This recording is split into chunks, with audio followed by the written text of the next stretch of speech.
ጊዜው ሲደርስ ለብርሃን ቦታውን የማይለቅ ጨለማ የለም። በመውደቃችን ላይ የሚሰለጥን መነሳት ይመጣል። ለሐዘን ያነባነው እንባ መልሶ ለደስታችን መውረድ ይጀምራል።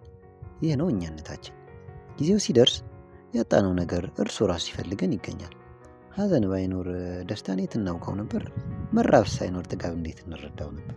ሞት ባይኖር ይሄ ወጣ መች ይገባን ነበር? በቃ የመኖር ትርጉም ሚስጥሩ እኮ የሚገለጠው በሁለት የሐሳብ፣ የድርጊት፣ የአጋጣሚ ተቃርሞች መካከል ስናልፍ ነው። እናም ወዳጄ ፈጣሪ በዚህ ሕይወት ውስጥ ሁለት ጊዜ ይሰራል። የመጀመሪያው በእናት ማህፀን ውስጥ በአካል ሙሉ ሰው ትሆን ዘንድ የሚገነባህን ነው የምለው።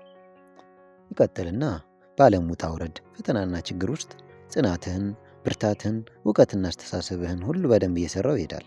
በአካል ብቻም ሳይሆን በመንፈስም መልካም የዳበረ ጠንካራ ሕሊናና አስተሳሰብ ያለው ሙሉ ሰው ያደርግሃል። ነገ በነዛ ፈተናና ችግር፣ ተስፋ መቁረጥ ሁኔታዎች ውስጥ በትዕግስትና በጽናት ካለፍክ በኋላ ለሚሰጥ መልካም ሕይወት፣ ጤናና ስኬት ሁሉ ዝግጁ ሰው አደረገ ማለት አይደል? አየህ ወዳጄ፣ መፈተንህን አትጥለው፣ አትማረርበት። ይልቅ በፈተና ውስጥ እየተማርክ እየዳበርክ መሆኑን እሱን በማመስገን ንገረው።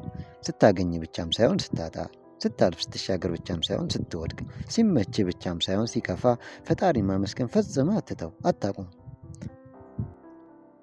አምላኬ ሆይ ትናንት ስላደረክልኝ፣ ዛሬም እያደረክልኝ ስላለኸው፣ ነገም ስለምታደርግልኝ ነገር ሁሉ ተመስገን እያልክ በትዕግስት ቆይ።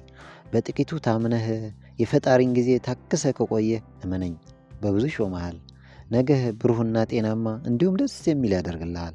እናም አይዞህ፣ ከፈተና በላይ የእሱ እርዳታ የገዘፈ የበረታ ነውና ተመስገን።